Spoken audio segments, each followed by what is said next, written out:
Well, looks like it's time to do some maintenance.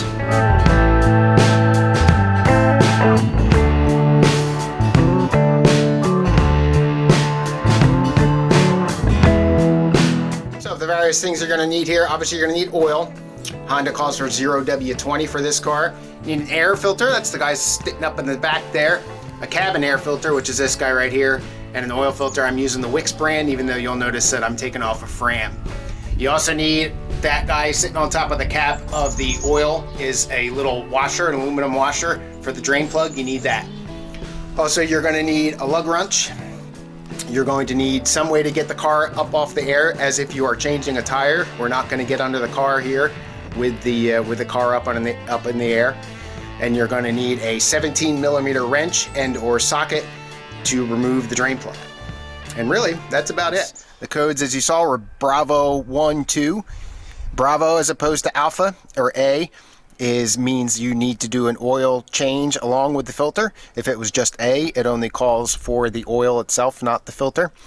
And then you have several numbers, 1 and 2. In this case, 1 stands for rotation of the tires, and 2 means that you're supposed to replace the air filter and the cabin filter, and as well as check for other routine leaks and things like that underneath the vehicle and everything. So first things first, we're going to get into doing the cabin filter and the air filter, and then we'll get into the oil. Got to pop the hood. So you got a little lever, there's the emergency brake and the pedals, little lever down there for popping the hood. So we'll go down and lift that back and up. You can hear that pop. And then if you can just barely see, there's a little lever in here. You got to push that towards the driver's side of the car. And once that unlatches the hood, and you can lift it up all the way. All right, and once you get the hood up, there's a little stay bar in there. It clips into this little guy right here. Just lift it up, stick it in the hole. So you can see here is the engine, the cover. Over right here is where the engine air filter is. So we're going to go ahead and take that off and look at what we've got in there and then replace that. Pretty straightforward to get into here. There's 2 little clips here, and here, and then one in the center and the back here, and they're just spring clips. There's not a whole lot to it. We'll pop those out, and then we can lift this cover kind of up and away.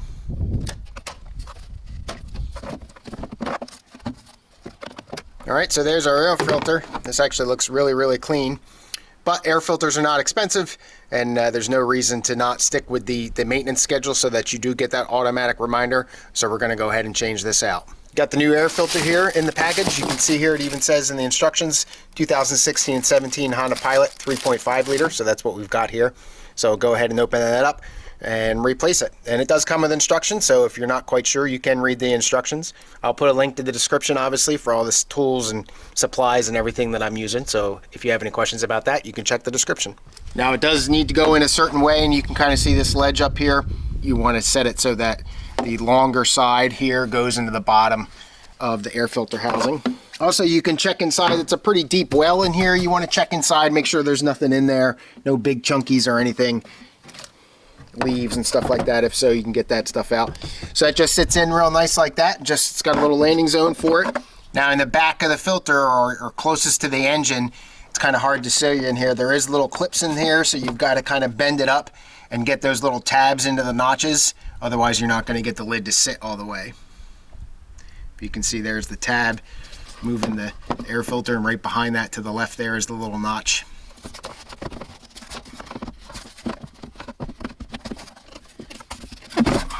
And there is one on both sides, front and back, so you got to make sure you get them both in. All right, once you get it down, press down on the thing. What you can do with the clips is put your thumb right in the center of the clip where it's bowed out the most and push, and it'll click in. It's easier than trying to get up here on the tab or whatever, because you'd hurt your fingers. Ask me how I know. And then don't forget the one in the back. All right, so that's it for the air filter. Another 10, 15,000 miles, whatever it is for those things.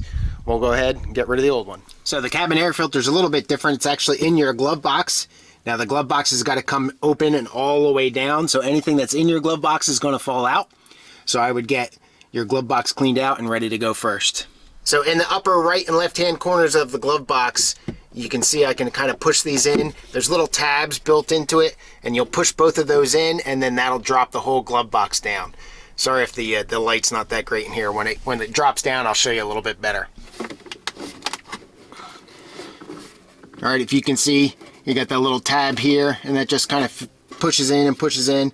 There's another little piece of string that's connected on the right hand side, and that just, I think, provides like some slow opening and soft closing and everything. You don't have to disconnect that or move that or anything like that. And then right back here in this hole behind this cover right here is where that cabin air filter is. There's little clips on either side, the right and left hand sides. You push in on those clips and the whole thing slides out. It's kind of like in a little tray. All right, and that just comes out like that. All right, so when you take this air cabin filter off on the side there, you can see, obviously made in China, but then it has a little arrow in a direction for the airflow. So you want to make sure that you're always matching that arrow up. So you don't want to take this air filter out and just chuck it before you get the old one, or excuse me, the new one, and make sure that you've got your airflow directions lined up. So it is directional. So I've got the replacement filter here, and you can see it's kind of a darker color. And all that is, it's like activated charcoal built into it. This one's also a little bit beefier than the one that was in there. So look for the marking. All right, so you can see on there, it looks like somebody actually wrote it in pen, which is interesting. So we'll go ahead and we'll match up the airflow and just go ahead and put it in.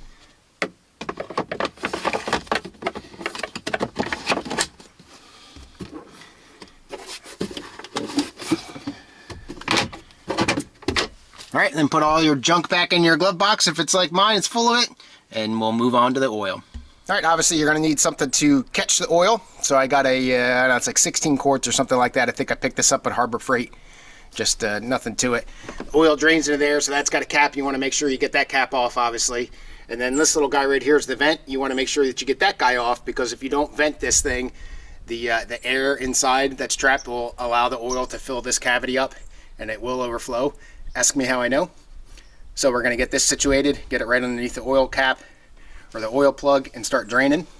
And make sure that at least some of this canister is completely underneath the oil plug, because as the oil drains and there's less and less in there, it starts to fall straighter and straighter down. And if you don't have this directly underneath the oil plug towards the end there, you're going to get oil all over the ground or the floor, wherever you're doing this.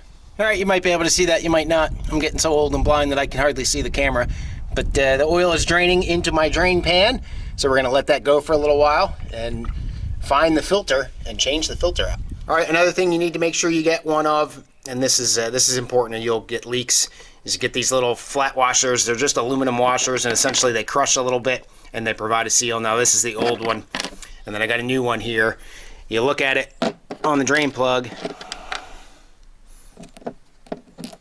and you can see that it's not really the right size. True statement.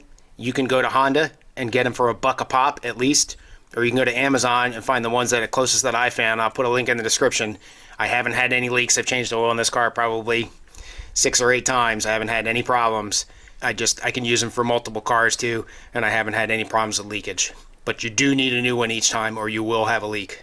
So conveniently enough, the oil filter for the car is right behind the passenger side wheel. Obviously you need to take the wheel off to get to it well, but it's a heck of a lot easier doing that than it is to try to get to it from some other direction, like underneath the car. The only way you can really do that if you get it from underneath the car is being able to put the car up in the air, and we're trying not to do that today. But you do obviously need to get the tire off, so the car needs to come up a little bit. You can use the jack that's included in the car, just like if you're changing your tire, and just you loosen up the lug nuts first, get the car up in the air, so you just clear the tire, get the tire off, swap the oil filter out, takes just a couple seconds, put the new oil filter in and put the tire back on, put the car back on the ground. So that's what we're going to do, except I am lucky enough to have a real automotive jack, so I'm going to go ahead and use that. All right, if you can see that underneath the tire, I've got a tire chock under there. This is the driver's side. You want to chock the opposite wheel of what you're doing here. So we've got the lug nuts loose, just used a breaker bar and a 7/8 inch socket. I'll convert that to millimeter and post a comment in the video. I don't remember what it is in millimeters. But then underneath the car, you've got the jacking points where the factory jack would go. And that is, there's a little guy right here, and that's exactly where I'm going to jack the car using my automotive jack.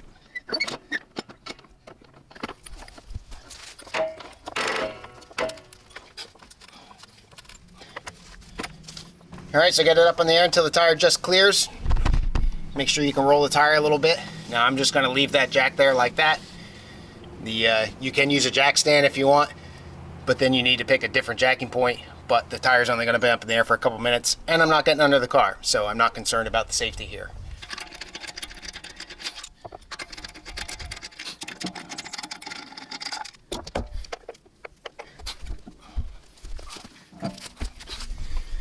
So right there is the oil filter, obviously very easy to get at now. So we're just going to spin that off. You will have some leakage in there. You got to clean off that frame member and everything and keep it nice and neat. And then we'll go ahead and get the new oil filter in. So since you are going to get some leakage from the oil filter, I'd recommend at this point, or if not before you put the car up in the air, if you're nervous about getting under it, to go ahead and put the oil plug back in. Make sure it's drained all the way.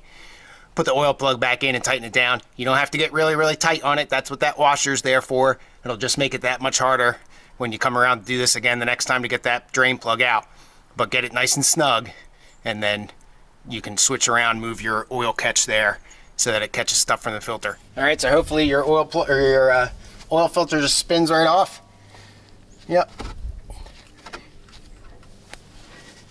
Get it loose. See if there's any leakage out of it. If not, loosen it a little bit more. There we go. So I'll just let that drain for a little bit. This is another one of those components where you don't want to tighten this thing down too much. Again, it just makes it that much harder when it's time to come around and do it again. So we'll wait for that to drain. We'll get the new filter, get it ready. All right, so it looks like most of the oil's out of this filter. So we'll go ahead and screw it off the rest of the way. There's still going to be oil in it, so you want to try to keep it upright until you get it into the oil pan, and then you can dump it. One thing I believe I failed to mention, when you get the oil plug back in, you want to clean around it to get all the residual oil and the drips and everything like that. One, it's just good sense, and two, if you have a leak or something like that, you should always check the day after you change the oil, see if you have any leaks. If you have any leaks, you'll be able to more clearly identify them because you'll see the oil. Whereas if you had not cleaned it up, it might be hidden by the stuff that's old. Same thing in this case. I'm just going to go ahead and wipe the oil off the frame member here. Again, I want to keep it nice and clean. It just collects dust and dirt and grime and everything. Also a good idea to clean the seating surface where the oil filter screws in. You can use degreaser if you want, but I don't go quite that far. All right, so we'll grab the new oil filter. All right, so like I mentioned, it's a Wix oil filter, 57356. Decided to go to Wix because I've just read and heard things about the Fram oil filters that make me kind of nervous. And they're not real high quality. The Wix ones, and Napa is another good brand that Wix makes for Napa. Those are better.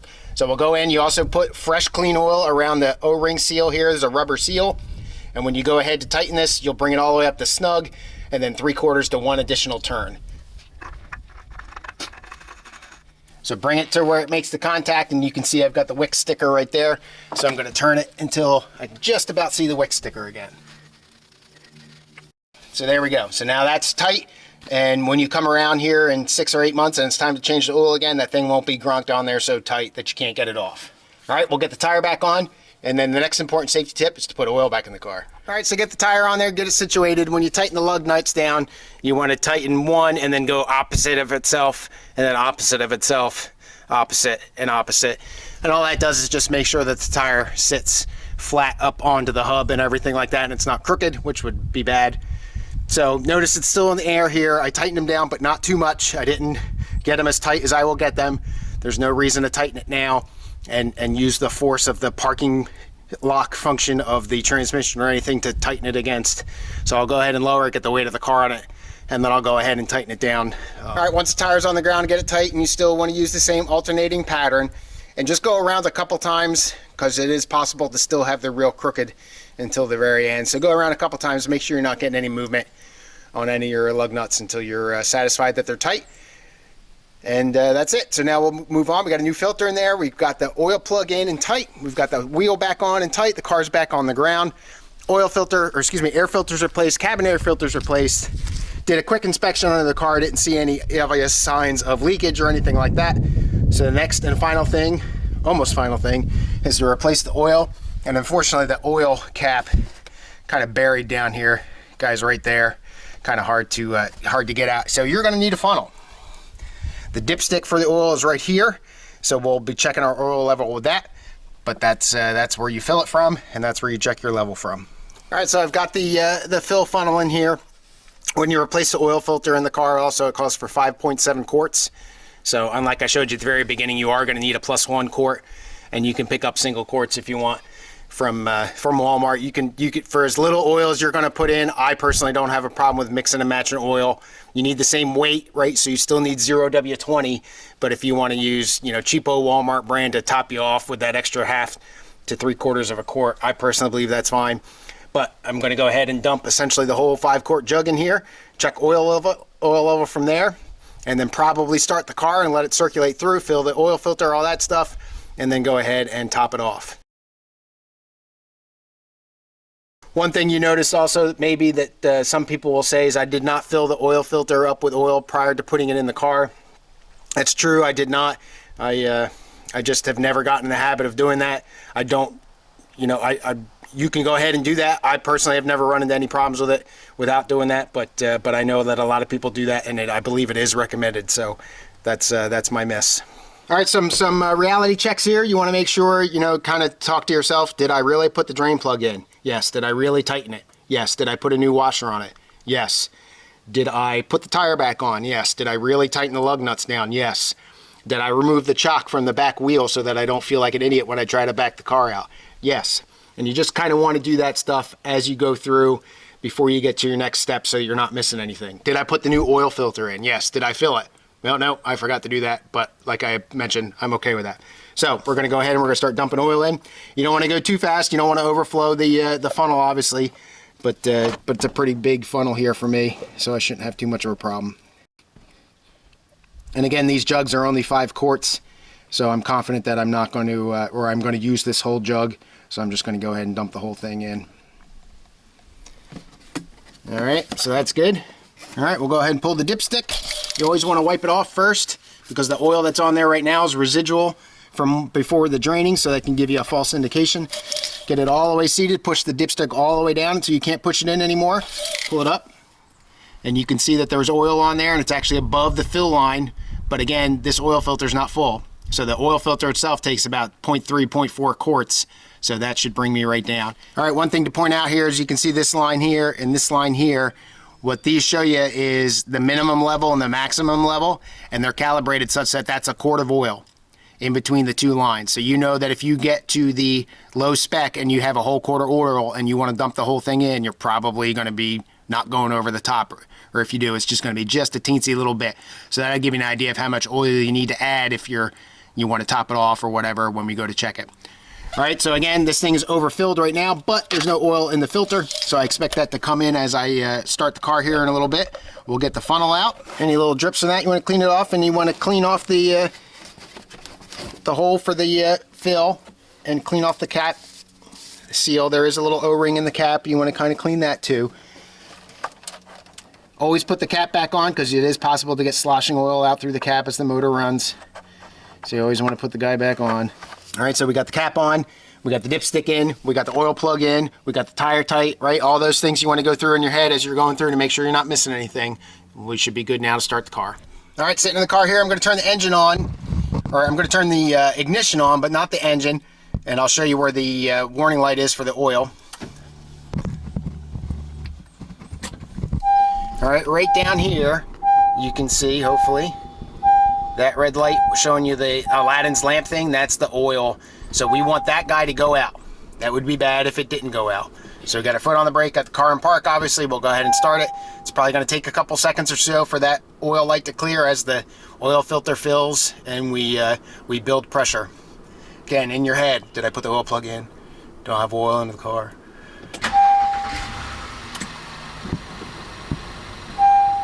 All right, so that oil light's clear now, so we know that that's good. We'll let the car run here for just a couple minutes, a minute or so. You don't need to let it just to circulate the oil all the way through, filling up everything. So that's a good sign that the oil light cleared.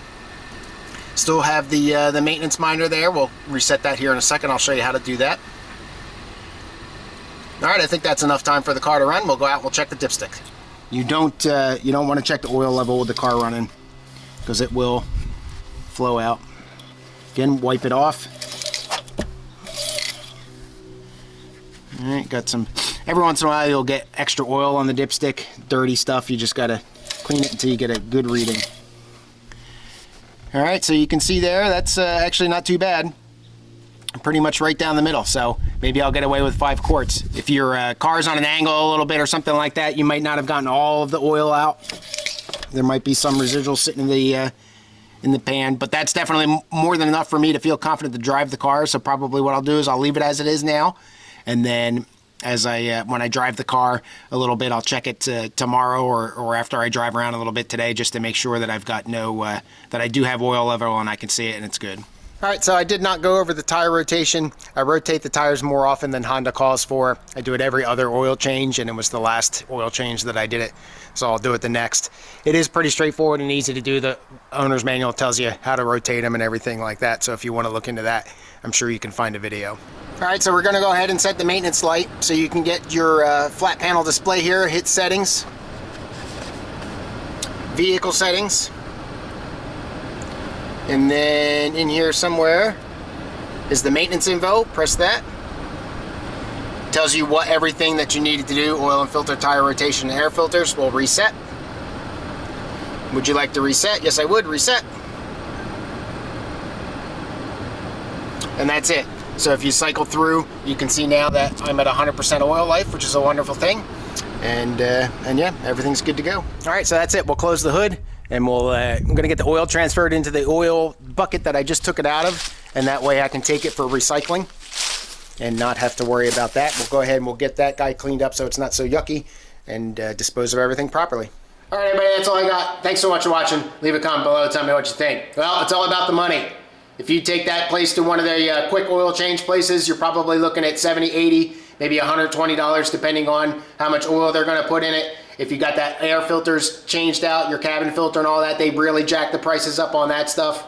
I mentioned the tire rotation, that's another $30 or $40 just to rotate your tires. So you're looking at maybe $130, $140 to walk out of a quick change oil place when they advertise, we'll change oil for $25. So quite a bit of savings there for a couple hours of your time. To me, that's worth it. Of course, I like working on cars. As you can see, I've got next to me here a 1964 Triumph TR4.